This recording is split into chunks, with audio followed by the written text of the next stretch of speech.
Shades on. The reality comes. Shades on. Knowledge wisdom.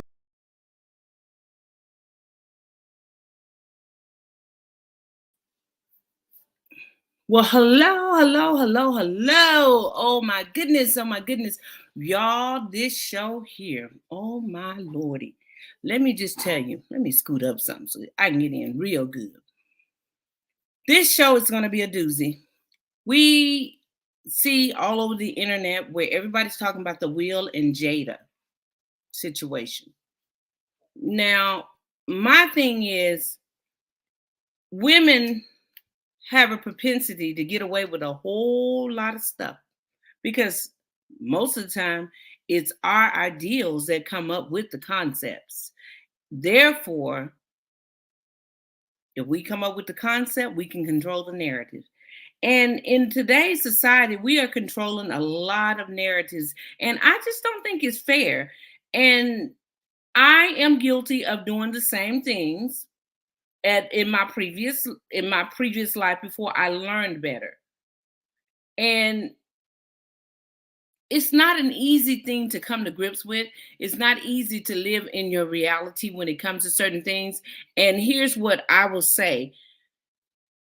I can honestly say that my children's father was a victim of domestic violence at times. Because when he would make me mad,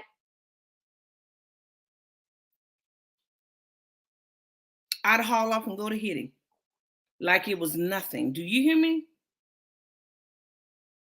And what could he do?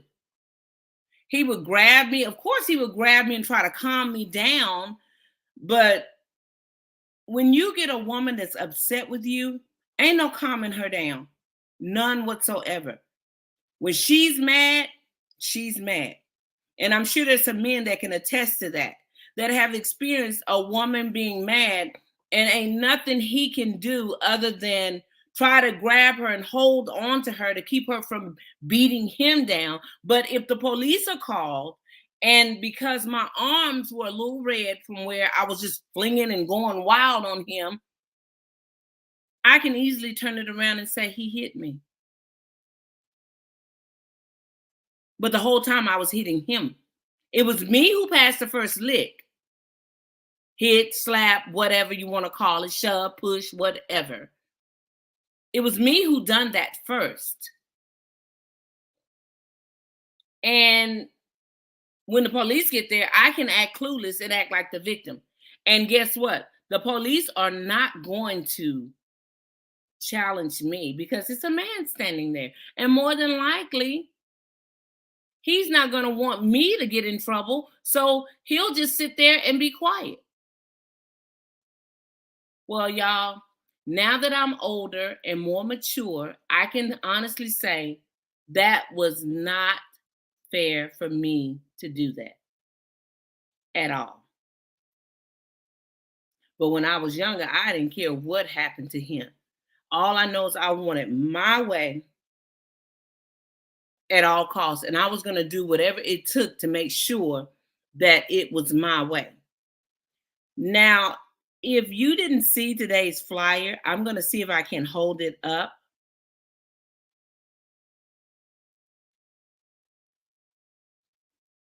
This is today's flyer.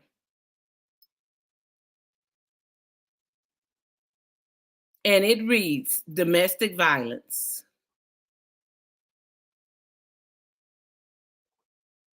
Her way of love, entanglement. His way out. Special guest, Mr. Adonis King. He will be here shortly. I'm sure there must be something going on his end. But nonetheless, Will and Jada's situation, people have called me and asked me my opinion about it. My opinion is, it is so sad that when a woman wants to do whatever she wants to do, we can get away with it. Except for when it's a male dominated industry. Say, for instance, like the police force. Women are treated wrong there, from what I understand. Now, y'all, this is some dark truth you may not want to hear. Let me put these shades on. Women are treated somewhat harshly in jobs where men are the muscle, per se. Say, for instance, like the police force.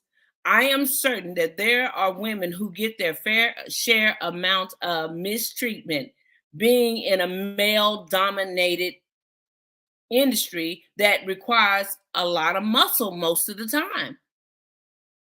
And then you have the military, where I'm certain women are being mistreated. Well, y'all, lack of better words, mistreated in some type of way, because it is an industry that's predominantly monopolized by men. And most jobs that need muscle, men are the dominant factor in those jobs. But that doesn't make it right. But here's the thing. When we as women want to be treated right, or we feel as though we're being wronged by a man when it's beneficial to us, then we want to cry domestic violence. We want to cry, he hit me. We want to cry, whatever is going to get the man in trouble, we cry it. And rape is one of our number one tools. And I'm not saying that, please don't get me wrong. Y'all hear me and hear me well. There are women who are violated. And any man that violates a woman, and it can be proven, he needs to be handled.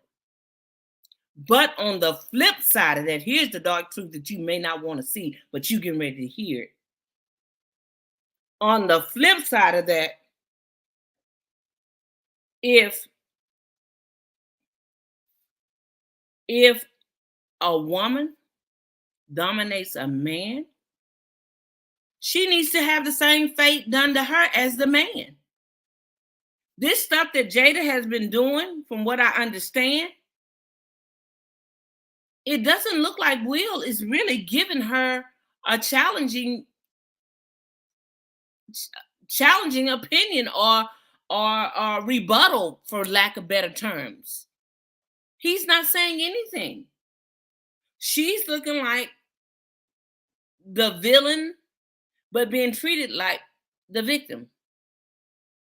And he is looking like the victim and being treated like the villain.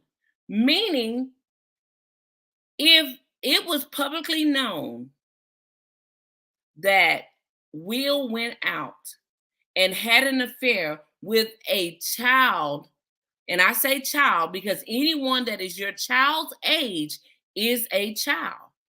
If Will would have went out and had a relationship with a young girl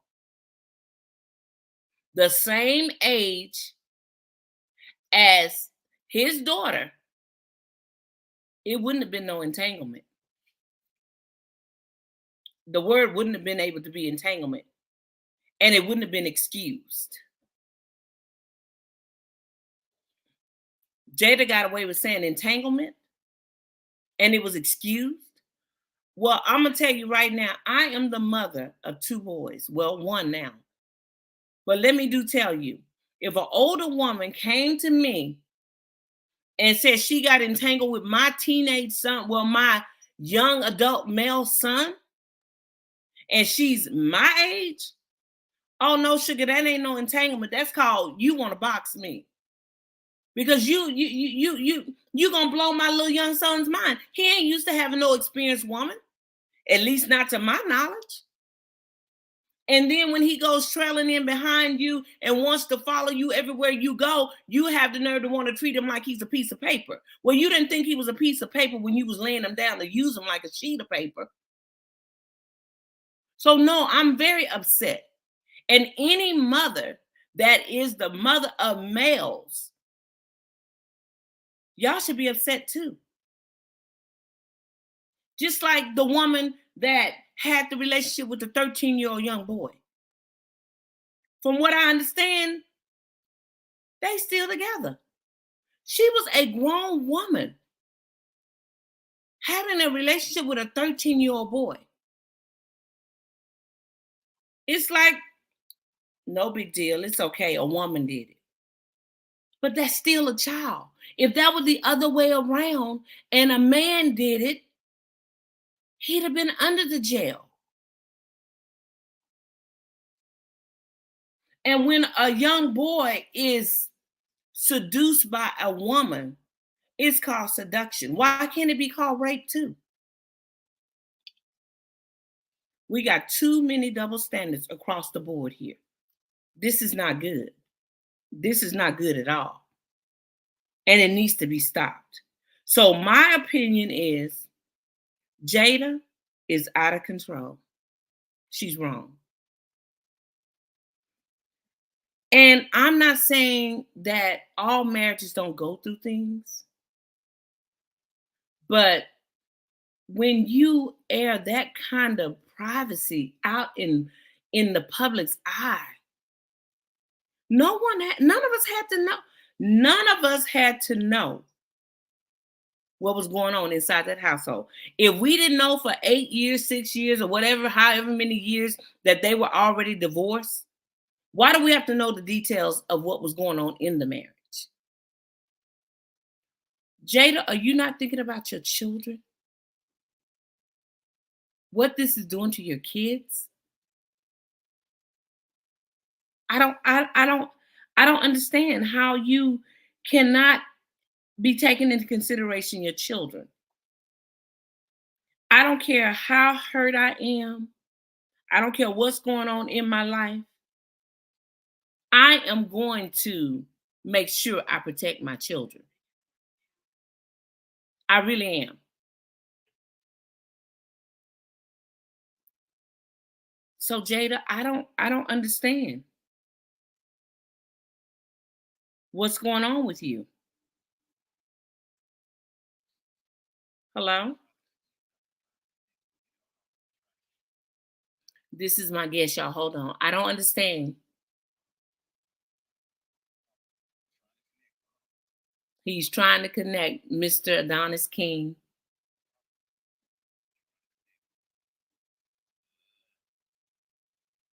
It's always something, y'all. When it's a good topic, there's always something that goes on. And he's been trying to connect for a minute now. So I don't know if he was able to connect or not. Let's see.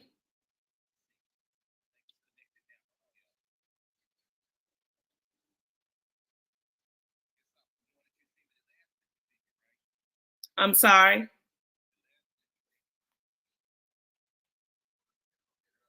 Okay, you're on there now.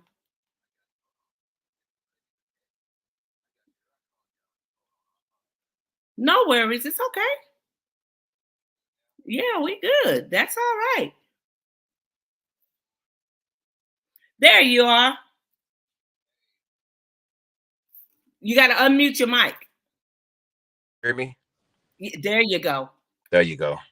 Okay. Well, thank you for joining us, sir. I appreciate you coming on to share some of your time with us and some of your Not a problem. Not a problem. Okay. Now the Let me reason. Let me get situated. Okay. Come Well, outside because it's so pretty. I decided to come outside.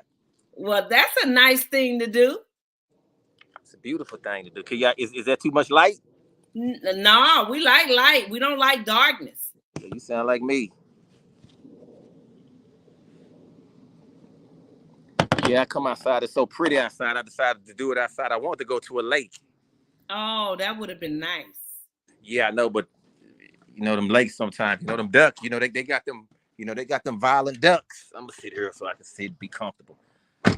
Okay, we good. Okay, well, I was just sharing with them about a brief.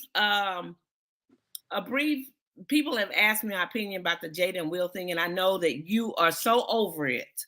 Let me put these shades on so people know you so for real about being over it. But I was just telling people that it's amazing how Jada is looking like the victim while she's being the villain, and Will is looking like the villain, and in actuality, he's the victim. And in my opinion, I feel as though Jada's not taking into consideration her family, her children. Yes. Whatever's going on with her and Will, if the public didn't know that they were separated for 8, 9, 6, 7, whatever years, why should we know the intricate details?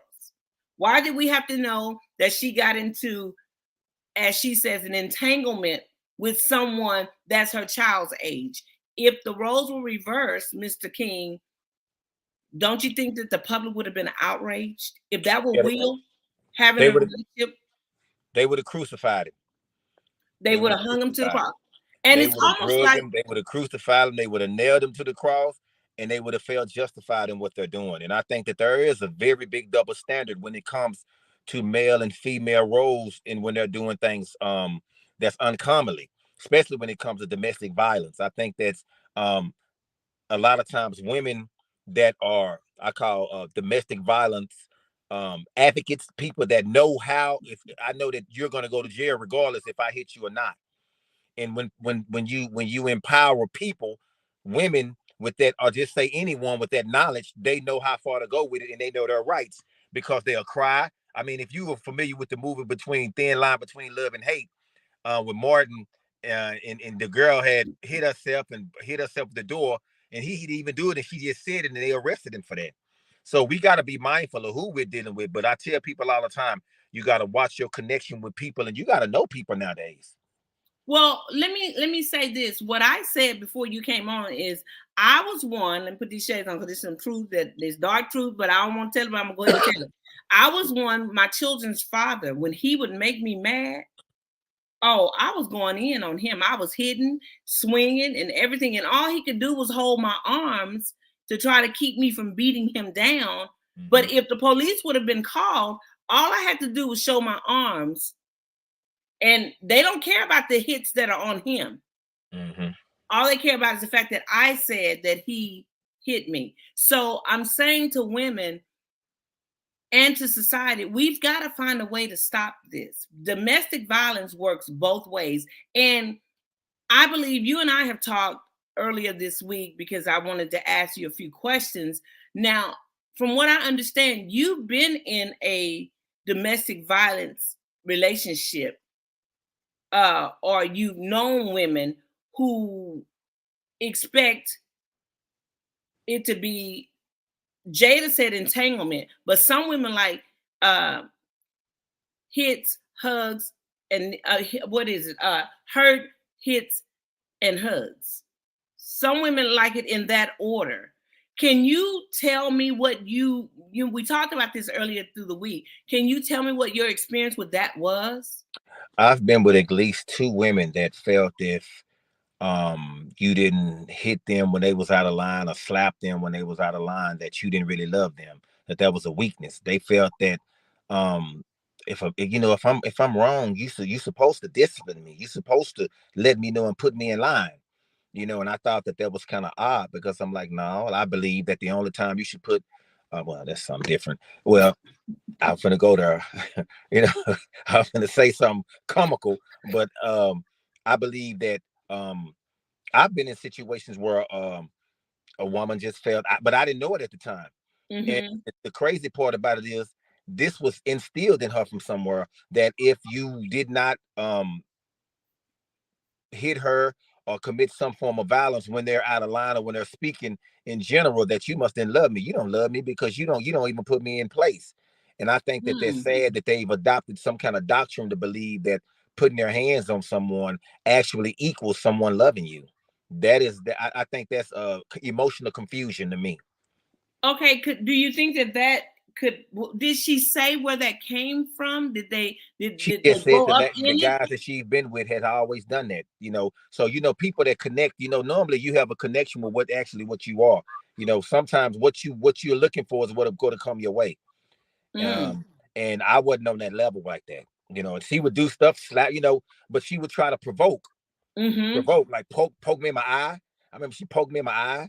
And I'm like, girl, I grabbed the and then we start wrestling. And I'm trying to get up off of me, and it just, sometimes, like I said, I think it's emotional confusion. Somehow she's been coached somewhere down the line to believe that violence and love are synonyms. If you don't love me, then there's no violence. If you do love me, then there's violence. Do you think that that could be? Did her mother? Did she grow up seeing that? Maybe I you don't never, know. I never got to the essence of it. All I got is the boyfriends, everyone that she's been with. That's the way it's been. That's a pattern for her. And what happened is she's adopted is that's part of love. Someone came along and probably how it happens is it happened. He hit her, slap her, and grab her. You know, I love you, man. I love you so much. You make me do that to you. And if that continue to be repetitive, it becomes a cycle in her life. She keep recycling the same pattern. But I just really wasn't the kind of person that was into that thing like that. You know, first of all, they got laws against that. You know, they got laws against that. Secondly, I just don't believe that you should put your hand on anyone. There, sometimes you can put your hands on people to keep them up off of you, and they call it violence. And I'm trying to protect myself from keeping up and scratching my face. So I think it's a big double standard. It's a double dipping standard, and the laws are always prone towards the woman, even though the man is innocent. It's always prone. If the police pull up, they're going to handcuff the man regardless. And listen, and the man called the police. Oh wow! Well, I've seen it. Yes, I've seen it. Wow. So let me ask you this. So after you go through the wrestling, the tussling with this individual that say that this is love, what did she expect you to do after that? Did you go eat? What did she want you to do after you slap around? No, she want to go and we hug her and she lay on my chest and talk. You know, I love you so much. I don't know why I'm like this. I just love you so much. It's just the way I am. You want to go? So is that what her saying that, or is that what she wanted you to say? No, that's what she was saying to me, laying on my chest. After she's caused all this commotion. After we straighten the house up and do everything, because you know sometimes they have a tendency to want to throw something and catch tantrums. She lay on my chest and I don't know why I'm like this. You just make me like this. I'm just used to this. I know that you love me. I know I'm a handful. I mean, sometimes they start spilling out. They retreat into this little girl syndrome. I think they go back to when it originally started, because it sounded like that she was parakeeting something that she'd been saying to men for years. Because it was so her words were so well arranged, like she had been repeating them for a minute. So how did you keep that from mentally getting you stuck? It's time to go, because I feel as though if anybody can be in a situation like that, it can go bad. What if she pull a knife on me? What if guns are involved? I don't want to be around anyone that feel as though that violence is a form of love. And we know that that's not. We think anybody that think this violence is a form of love has some, like I said, they have they're emotionally distorted somewhere down the line. When a light bulb go off, if it's not the light bulb, you got to follow that line. You got to follow the wire and see what it is that's causing something to be like this. And I didn't have the energy or anything to be trying to play psychiatrist, sociologist, banker, security. I don't have time for all that. That's a lot of energy. I just want to be a smooth relationship, because I don't know if I'm driving. One time I was driving, she just hit me in my ear. Then I'm like grabbing and the car swerving. The car swerving, and I'm like, what is wrong? She trying to wrestle me, and I'm like, then she put the car in just crazy, just put the car in a different gear and just crazy. Then we stopped and she trying to fight. She jumped out, and I'm like, I'm trying to get in the car because I don't want the police to come, because I'm going to jail. All you see is the handcuffs. Makes no difference. I'm going to jail because the law believes that the man is always the aggressor. From the movies to what you see in life, the man is always the aggressor. Which the roles has changed tremendously over the last couple of years. With the Me Too movement, women, just not saying all women, let me just say that. Yeah. I'm saying some women feel as though that if you okay, well, come over here, I bet you go to jail. And that's what a woman tell me why. I had a woman, I know you're gonna be sleeping with the night. Yeah, you would be talking to some guards and getting fingerprinted. So who actually has the time for it? I think that it's, like I said, I think it's mental confusion. Somewhere down the line, someone has told them that violence and love are synonyms. So how long did you stay in this relationship? About 6 months, I'm done. 6 months? So yeah. You realize after 6 months, it was a way of life for you if you stayed with her. It didn't happen until the latter part, like about the 5th month. See, one thing about some things to be dormant. Good life, nice job, working. We're together. Hey, nice. We're trying to build together, but it just came out one time. It said dormant. Dormant. Mm. It was dormant for a while, and then when it escalated itself after the laying on my chest, I love you. I went to Taco Bell. That was the last time she seen me. Uh, so you had to sneak out. I did because I don't know. Me saying I'm gonna leave. What if what if it triggers something more violent? Okay. So I'm have gonna you kill. ever been have you I'm gonna ever kill been in me. a relationship where the woman just destroys your items, your clothes? Oh Lord Jesus, yes. I've lost. Oh God, I've lost tens of $1,000s of clothes. Cold bleach on my minks. Cut up all my jogging pants, all my joggers because she said that women was looking between you. You got on joggers, you just wear them so women could look at your private parts. Um, I mean, I had windows broken. Um, all my hats because I like hats. All my hats in the dumpster. Um, if you don't answer the phone right now, and then I got video. I had videos. I had someone video me cutting up my clothes. I wear real nice clothes. I had these shirts that was like really expensive, like about 12 of them. She was sitting there cutting them. I'm gonna tell you now, you bet. And she sent me a video when she was cutting them up. So how did you keep yourself from going AWOL? The problem with those situations, and sometimes what I'm talking about with a woman tearing my clothes up, is control. I want to Mm-hmm. control you. If I can't control you in the bedroom, I'm gonna control you on the outside. She know that I spend a lot of money on my apparel. I don't, I like to look nice. So she know that that's one of my fetishes. I like nice shoes. I like nice clothes. She would go like I have like maybe 300-400 bottles of cologne. She just get them and just start breaking them. Just break them. Just start just things to try to trigger me to come. Well, if you don't come, so we can talk. Like I said, I think it has a lot to do with I'm not gonna say bipolarness. I think it's some kind of mental disorder what women come through because this is not the first time she did. This is a pattern for this person, which I didn't know. See, even though you do research on people, there are some things that's hidden that you never see on the sidelines. You don't get to see out of the spectators. Mm. So when did you start? What was some of the? Did it just come out of all of a sudden? You didn't see any type of warnings? Did she not show you no sign? It only happens when I don't do what she think I should do.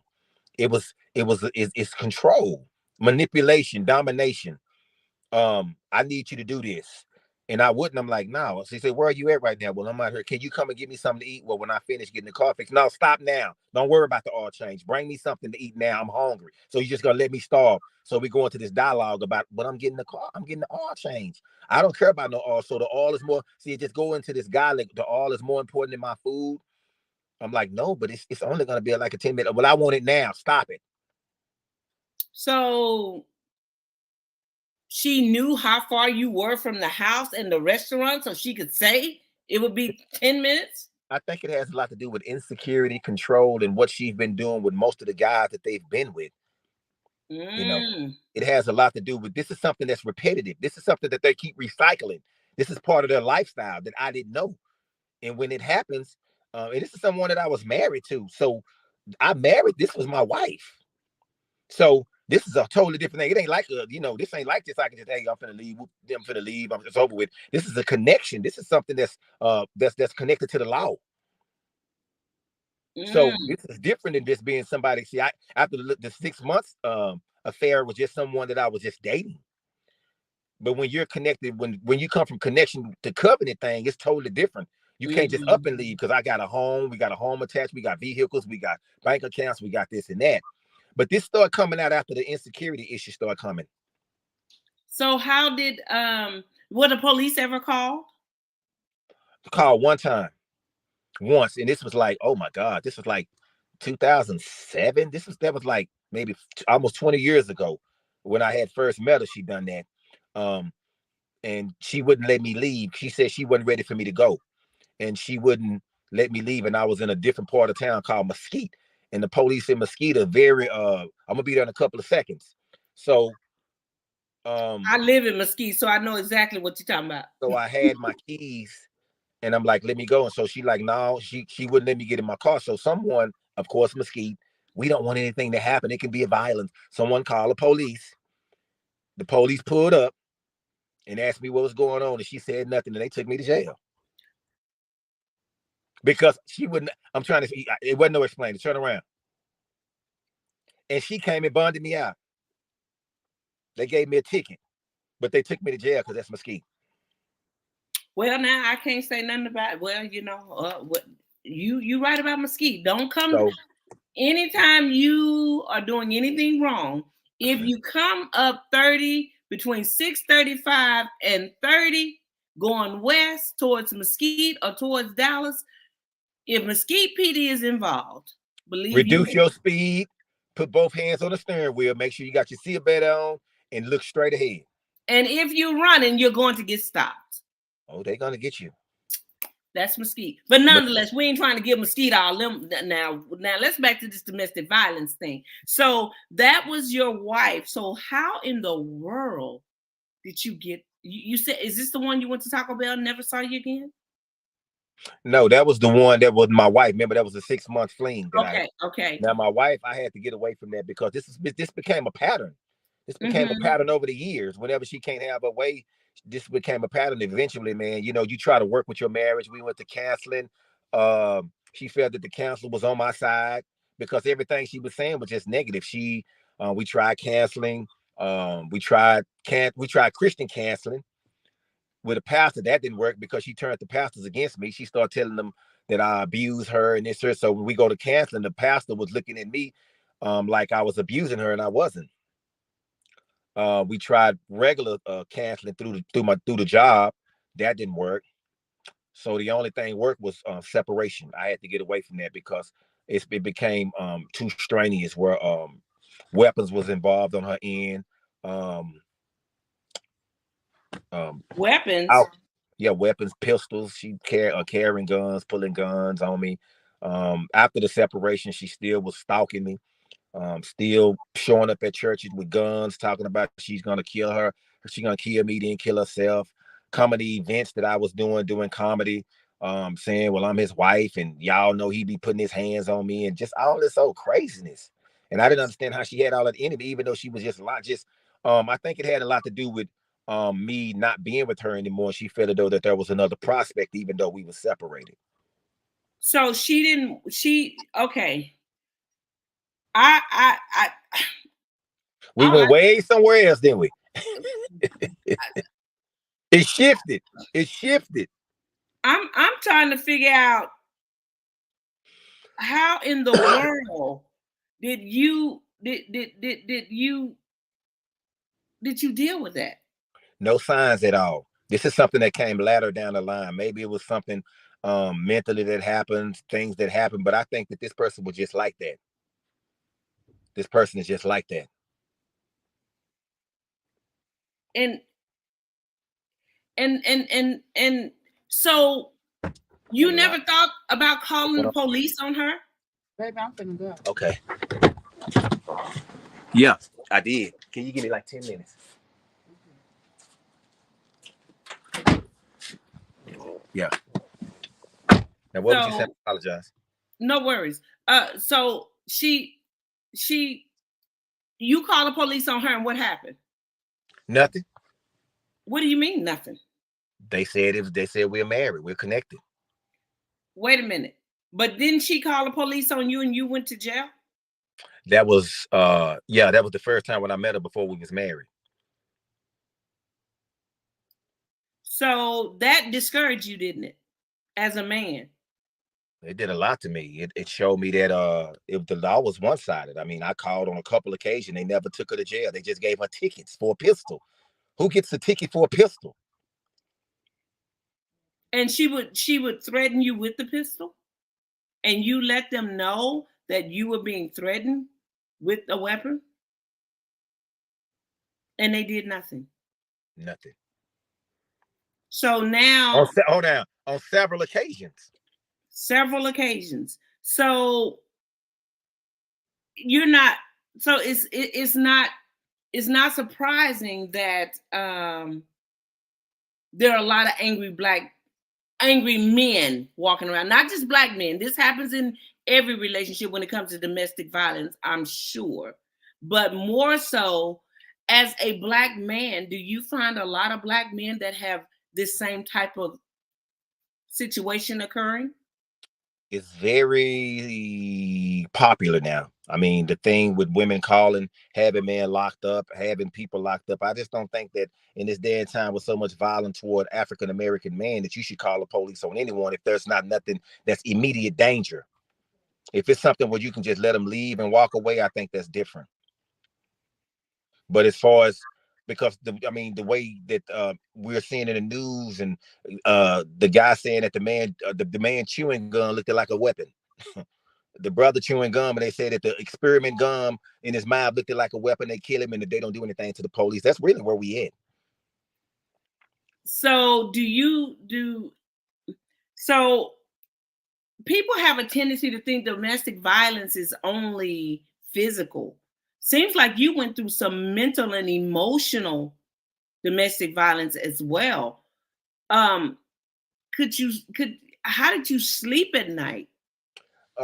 Actually, sometimes I didn't. Very hard. When she moved, I moved. Because like I said, it was like I was sleeping with the enemy. Like I'm in between the sheets with the enemy, not knowing the whole time she's been with someone. Is like they're looking for reasons to argue. Arguing is a turn on to some people. Like her, I think discontent and arguing was a turn on. Wow. So I'm speechless because I did not know. I knew that I had been violent in a relationship, but not to that degree because I didn't like licks. No, let me put these on because that's some real talk. I didn't like licks. I didn't mind giving them, but I didn't want them. I didn't want to receive them. So I realized that there was something wrong with me. I had to work on me. Did she ever get any help for herself? No, even to this day, no help. So how's y'all's relationship now? There's not. See, people that's crazy don't think they crazy. People that have disorders don't understand it's a disorder.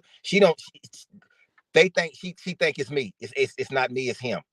Because he won't do what I say. He won't do this as a husband. See, you can't give a man a pattern how to be a man because I already know how to be a man. A woman can't tell a man how to be a man, and I can't tell a woman how to be a woman if it's already in you. I've never been a woman before, so I can't tell you how to be a woman. Well, now you know I'm kind of now. What would you know? Would you know how to tie your shoes if we didn't teach you? You figured out, but we helped you. True, but I'm just saying, as far as trying to tell me what I need to do to be a provider, I don't need that. I've heard that the wedding band is the world's smallest handcuff.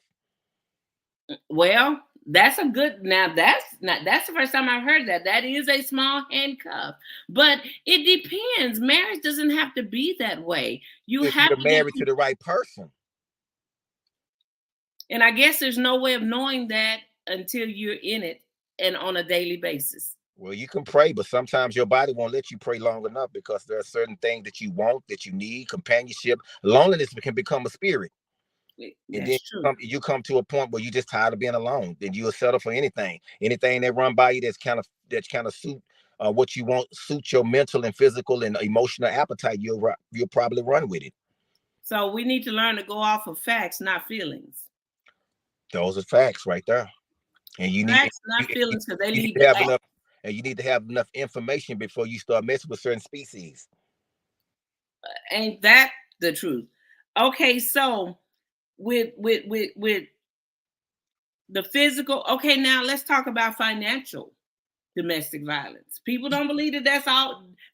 All of this goes in the realm of domestic violence. You can be financially violated in a relationship because what you said earlier was that you lost a great deal of clothing and stripped my finances. Went into my bank. We married, so she could do what she want to do. Got credit cards in my name, got loans in my names, even to this day, and got loans in my names. We're no longer together, but she still used a lot of my information to do things with. So it's the longevity damage, man, is it's unspeakable. When I talk about it, it make my mouth hurt. So it's a nightmare. Very. You're living in a nightmare still to this day. So what do you, when you go to the police and you try to say that she's stolen your identity, what do they do? Y'all married? That's the law. Even though we not married, they say that still was your wife. You know, listen, if it's not an emergency, the police ain't really trying to talk to you and come out. If I call the police, they'll come in 3 days. It has to be an emergency for the police to come out. So I start going to the police department.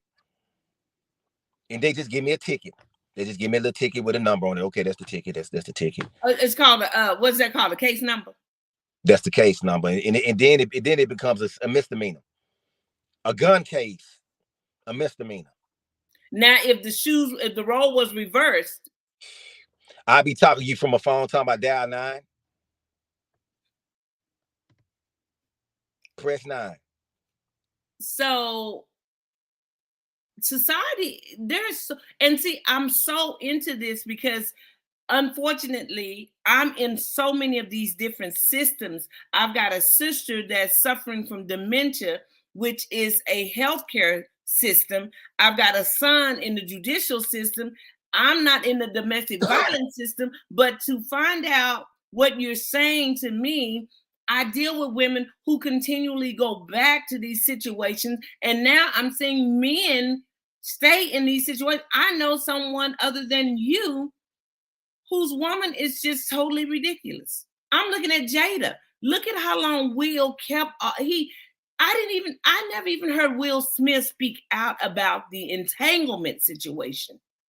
Never heard him speak out about it. Now, if he did, I missed it.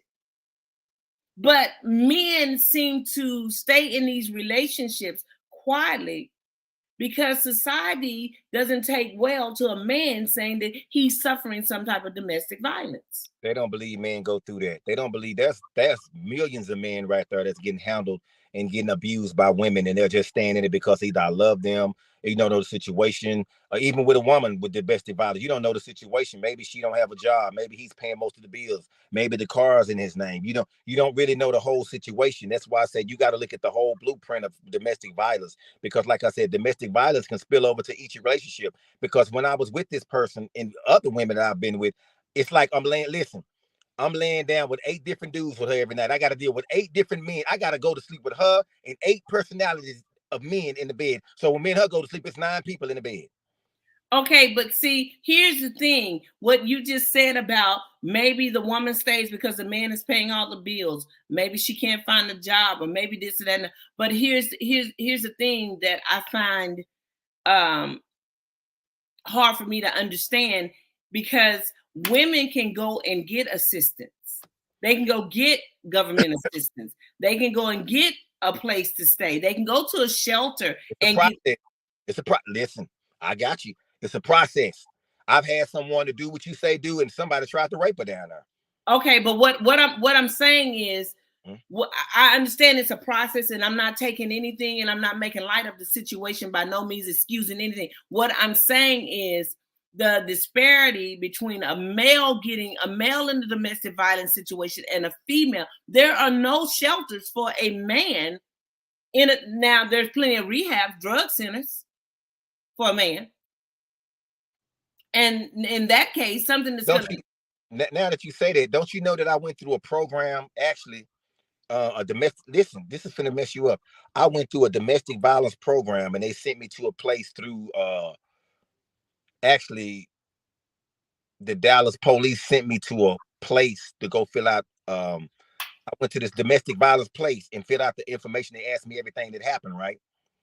And I thought it was going to go well. And they even had what I was trying to do was they wouldn't give me a restraining order. So I had to go through the domestic violence process with this place. I went through everything. And then they had me talk with a volunteer, supposed to have been a lawyer. And she just made me feel this small. She like, well, I'm going to just let you print out the paperwork and let you do it on your own. I'm like, I didn't go through this whole process to be talked to. I'm telling you, I'm just trying to get a restraining order. Well, you can do it yourself. You don't really need our help. I'm going to close your case file. I went through this whole thing. I went to the domestic violence place. There was a building. You won't know what the most domestic violence places. You won't know where they're at because it looked like empty buildings. They don't want anyone to know where they're at. I found that out. And when I went there, they had like the toys for the kids. And I talked to the lady. I thought it was going to go well because the process was the domestic violence that I was going through because this woman was pulling guns and stuff on me and stalking me and cutting my tires up on my cars. So the police wouldn't help me. So I went that route through the police department. It turned out to be a flop because the woman made me feel this little, and she sent me a link and told me to download it myself and take the paperwork downtown and do it myself. And you never got help. Did you ever get a restraining order? So now, did they ever, okay, so you had a case number. Did they ever give you any type of report other than a case number? They sent to the court. They said they were going to tell me about the court date. And they said they forgot to let me know the court date and they dismissed the case. They forgot to let you know the court date, and you're the one, you are the complainant. You are the complainant. I sent them all of the case numbers. I was talking to the DA in Dallas, Texas. I talked to the DA down at the it was a misdemeanor court. I told you it was like a misdemeanor case for a pistol. Twice they didn't contact me and they dismissed the case both times. So who was the DA at that point in given time?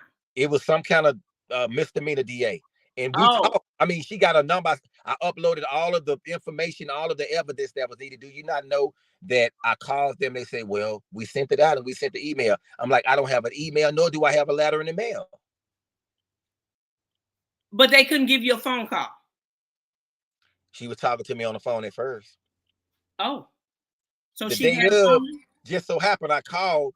And I'm like, I called down and they say the case had been dismissed that morning. So she had a phone number for you? Yes, I talked to him because I had to upload all of the information that I had, like all of the tickets and all of the information I had to upload it. So do you generally attract women that are kind of dominant? No. But I can tell you this much: I'm a sapiosexual. That means I'm drawn to women of intelligence. You got to be kind of. I mean, I like intelligence in a woman. I like women that's like mentally fit. You know what I'm saying? I like women that are intelligent. Well, it sounds like you've been getting mentally fit, but emotionally bankrupt. That's pretty much what I've been getting, and I don't even have a bank account with them. So with that being said, what advice could you give? What are some of the signs that you saw that maybe you can give to someone that could see that this is not going to be a relationship that's conducive for a betterment of an individual, a male? Wait, pay attention, and do your research. Wait, pay attention, do your research. Yes, because some of the signs won't come out because people can fake something for so long and you won't even know it. Yes, they're very good at sending their representatives nowadays. Yes, so I tell people to wait. Don't be in a hurry for nothing. If you're lonely, if you're not, just hold down. But if you're seeing people, date people and watching for a while, see their signs, look at their Facebook pages. You know, now social media can help you see a lot about a person. Make sure that you know what you're dealing with. Because like I said, it was dormant for years, but it was always there. I could see the little signs because what happens with this type of aggression, it builds over time. It goes in phases. It don't just start. It goes in phases. So say example being whenever she would want you to get her food for her. At first, you didn't pay much attention to it because maybe you were at a stopping point, and because she said she was hungry, you being the man want to make sure that you take good care of her. You went ahead and took care of it, but you didn't see that hidden under. You could have told me that before I left. I told you it's a thing when they want to spill over. They arguing. Well, I guess was a turn on to them. All that arguing and back and forth because you could have told me that before I left if you was hungry. See, a lot of times it'd be a setup to try to help me to do what I want to do. If it's something that you want to do, you have a lot of people, not just men, but you have women too that actually look just don't know how to be in a relationship without arguing. That's part of the relationship. Falling out, arguing. I'm going to my mama's house. I'm doing this. You know, and I'm too old for all that. You know, now I can understand children, but it's like the younger people are having better relationship than the older people.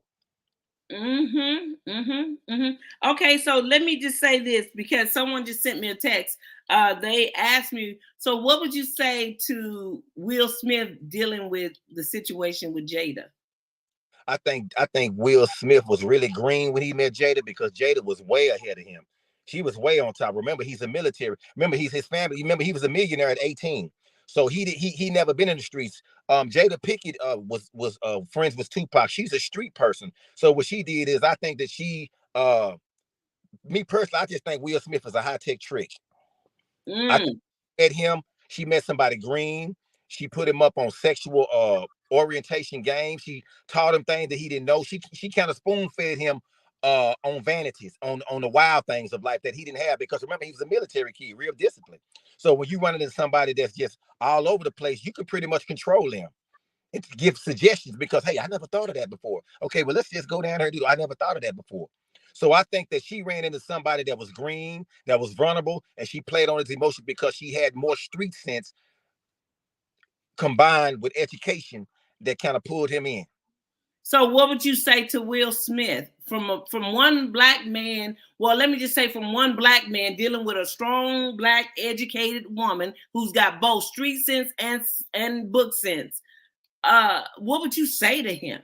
Well, the first thing I'm saying is, when I seen him got slapped, when I seen Will Smith slap Chris Rock, the first thing came to my mind. You remember the movie New Jack City? I thought Ice-T was gonna come help. Remember Pookie? Come help me. I actually was like, man, Ice-T, you just let him slap him like that? But as far as one man to another man, I believe this once again, watch, do your research, man, and be patient. Don't just let anyone tell you anything. And I think that's when your father's supposed to come in. That's when the father figure and the grandfathers and the strong men that can help you and give you good advice come in. That's when you need somebody strong to do that. And here's the thing: for the socioeconomic background, Jada was kind of down. You know, I mean, she was street, and Will was up here. So why would you try to mix the two? It never works. Attraction don't have anything to do with age, affection, or your style of life. That's attraction. Passion has nothing to do with that. You can't even speak on that because you can't. Attraction is attraction. What you want. Well, I didn't say that you can't be attracted, but that should be a ding, ding, ding, ding, ding. You know, not every excitement. That's Jada Pickett. You remember how pretty she was with them pretty eyes? But I understand that, but what I'm saying is, say for instance, look at you. If a woman whose teeth is missing and you may find her attractive, she may have the baddest whatever, but you can clearly see that she's a substance user. Attraction ain't gonna make you want to go over there and be with her because that's a problem. There's already an underlying, okay, there's an issue. So all I'm saying is that yes, Jada is beautiful. Yes, she's this, she's that. But still, Will came from a completely different background. Opposites attract. Well, guess what? Well, when you sit here and you go off of feelings versus facts, you're looking for an act that you may not be wanting to put up with. That's true. So, in essence, you would just say, do your research, pay attention, and what was the last one? Be patient. And be patient. Don't get desperate because when you get desperate, you get what desperate results call for. But I still say that men need a recourse for domestic violence because it does happen. You are a living witness of what you experienced. You had guns pulled on you. You had your court date canceled, and matter of fact, you didn't even know that the court date happened, and you were the complainant. True. But if it were the other way around, you would have been sitting there because you would have been the defendant. True. And that's not fair. And then we get women who it was okay for Jada to go and mess with her son's friend. If that would have been the other way around, if Will had done that, guess what? You said they would have done to Will. What would they have done? Nasty old man. And crucified him. Yes, crucified him. So my thing is why do we have so many double standards? It's there. We're in society. I mean, people gonna be people. I mean, these are the type of issues that need to be addressed, but a lot of them be ignored because people are doing it. The people that's trying to speak on it are the people that's doing it. Well, there you have it. Evil sitting in high places. Mm-hmm. When you're trying to speak truth to people that are powerful, I mean, a lot of these people, all this stuff that's going on, like you said, a lot of people that are doing this are sitting in the seats that are applying the law, that are supplying the law to you, but not applying the law to their own life. That's not right. That's right. So, Mr. Adonis, I have to say thank you, and definitely. I commend you for being a man to get out of that type of relationship, because not many make it out without having a domestic violence charge on them. True. And you've lost things, and you let go of those material things. And I know you love your clothing. I know you love all your nice stuff, but you don't love it enough to go to prison or jail for it. True. And I thank you, and no words can express how we need more men like you that are willing to walk away from things. Yes. And help other men. So do you help other men when you see things going on? Do you try to share with other men? Yes, if time permits, I do. And do you try to teach women as well? Because you can help a woman see, maybe that's not what you need. Yes, I do that also. Okay. Well, you've helped me quite a bit too. You're on the reality coach quite a bit, y'all. This is my friend, and he does keep me in line, and he's not afraid to speak to I like to consider myself a powerful woman. Yes. A woman that can speak well and talk well, and he doesn't back down, and I thank you for it. And women, we need men like this in our world. We really do. And thank you for being a positive asset to society. Yes, thank you. And can't say enough. The 3 things that we must do. What are the 3 suggestions you give us to do? You need to be patient, pay attention, and do your research. Be patient, pay attention, do your research. Yes. Those 3 things can save you a lot of heartache and a lot of trouble. Yes. Domestic violence is real, and it's real both ways. Yes, ma'am. Domestic violence on men and just as domestic violence on women, and they need to do something across the board for everybody. Yes. Well, it's been real. Thank you so much, sir, for your time. Be blessed. Have a great day. Thank you, my friend. All right. Good. Bye-bye. All right.